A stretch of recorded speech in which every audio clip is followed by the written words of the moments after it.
Hey, for those of you guys that are interested, if you don't want to support YouTube, which has already been throttling us both with ad revenue and shutting off channels and all this random shit, you can certainly check us out at Full30 or BitChute. That's my channel, that is. I would highly suggest that you go support your favorite content creators on where they've chosen to put themselves other than YouTube, mostly because, you know what, if they don't want our business, we don't have to give it to them. So, now that that's out of the way, let's get on with the video. Hey, how's it going, guys? I'm Chris, and this is Regular Guy Training. So, I get a litany of questions on a variety of different things, right? And one has been returning over and over again as of late, and I don't really know why this is. Because generally speaking, anytime that this question's brought up in any real forum or in a comment or anything like that, there's always a big old list of people that have some good things to say about this particular idea, but then again, it seems like there's a rather vocal group of people that seem to not know how physics work, right? Here's the thing, right? This is just like kind of an outreach and kind of a public service announcement for anybody thinking about those little magnets that go up under dashes or underneath steering wheels and stuff like that, where guys can stick a gun to and drive around with, right? Now, there are a couple of different reasons why people either sell this product or jump to its defense. And the first one is, well, it's convenient because I can just take my gun off, I'm not getting stabbed and all that, stick the gun to the magnet and drive about my day. Well, here's the thing, that's a fantastic way to get shot. Okay. Now, as you could probably imagine, we wear this thing, you know, called a shirt. And a lot of us wear an undershirt, especially when it's summer and you're sweating and all that stuff. This kind of stuff will bunch up near your holster line and all that. And let's say that you use it during the winter. We wear jackets, and these jackets a lot of times have strings attached to them. And if you don't cut them or tape them down, they can find their way into holsters and that kind of deal. So it's kind of unnecessarily unsafe to stick that gun onto a magnet or to be constantly taking it off and on or pulling it out of a holster and then sticking it back in a holster while you're in a seated position, especially when you got other shit to do, which is the reason why you're getting in a car in the first place. Now, the second reason, and the far more dangerous reason, is the same reason why the Army, Marine Corps, pretty much everybody that has been to war for decades ties down all of the stuff that go in their vehicles, particularly their armored vehicles, with bungee cords, rifle racks, that kind of stuff. It's that anything that makes contact with your vehicle, meaning if you get into an accident or a rollover or anything like that, that magnet is not powerful enough to retain that pistol. Okay.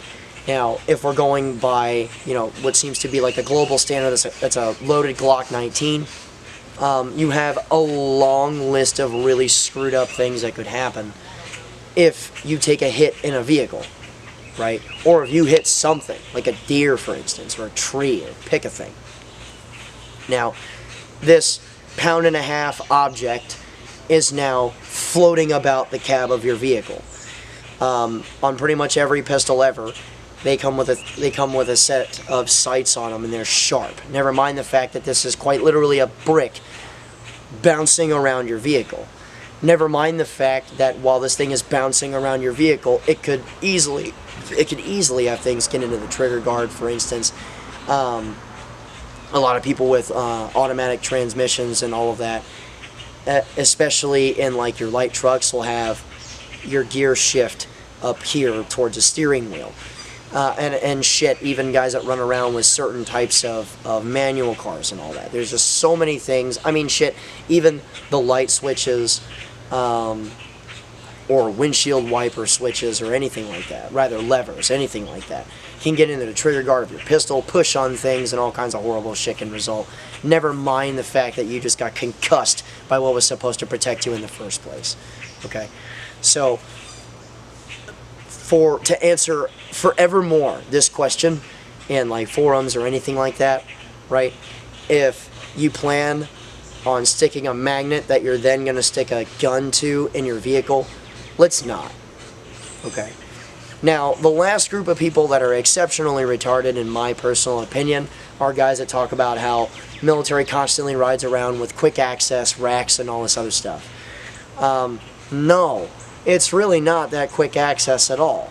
Because realistically speaking, if you have an M4 rack or anything like that, in like an RG31, for instance, which is one of our MRAPs that we've been using forever, dude, that rack is not easy access at all. Setting a rifle into it is kind of a pain in the ass. And yeah, can you get that thing out effectively? You certainly can. But at the same time, it is really secure. Like, you have to take a hell of a blast, way more than any car accident you're getting into, in order to loosen that thing up from the rack. And honestly, if you take a blast that hard, the guys in the cab are probably not in any kind of shape to be doing any kind of rifle fighting after that. So, exceptionally retarded. Okay. So, if you want my opinion on it, there's my opinion on it. Don't do it. Just stick it in the holster before you leave the house. Be uncomfortable during your drive. Get up, get a little bit more loose, and go about your day. Because that's the best way to not get shot or get concussed by what's supposed to protect you. Alright. Now, if you want to come out and take training from us, we have a long list of classes available. A lot of our classes are getting sold out way ahead of time. Right? Just as a for instance, I don't have a side of a Rifle 1 class in Louisiana. I don't believe I have any slots left in our level 1 classes. For guys that want to come out to our Rifle 2 or Pistol 2 classes and whatnot, you can certainly come out and take those, right? But the thing about those is that they are prerequisite courses. I need you to either be someone who's taken a course from us before, or I need to know what your previous training experience is, what classes you've been to in the past, that kind of deal, because there's a certain amount of knowledge, there's a certain amount of stuff that you need to have learned beforehand to go to those classes. And additionally, that has to have been within the last year. Does that make sense? So, yeah, if you guys want to come out and take classes with us, for sure we can do that. Now, we're going to be putting out more classes here in the future. I just have to work around the military schedule and all that stuff. I'm still in the Army, and our fiscal year starts in October. So when we get closer to that and I get a schedule that I can work off of, I'm going to load up as many as I can up until the next October. So we're kind of winding down on stuff that I can put out there as far as courses for people to take and that kind of deal for until around September, October time frame. So, with that being said, it is what it is. Now, if you want to support us on Patreon, you can absolutely do that. A lot of guys know that we run a soldier program where we take guys in, pay for their flight, their food, ammo, guns, and gear if we have to.